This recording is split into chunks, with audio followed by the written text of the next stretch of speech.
Итак, усім привет! Сегодня на ужин буду кушать пюрешки с помидорчиком и зеленью и люля из курицы. Вот так выглядит люля из курицы, очень вкусные и очень сладкие.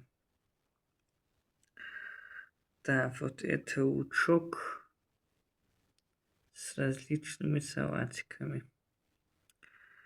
Очень вкусные, очень сладкие.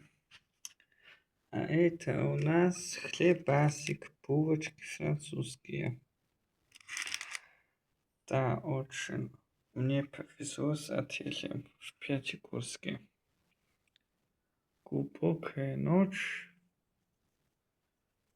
Все спят. Всем приятного аппетита.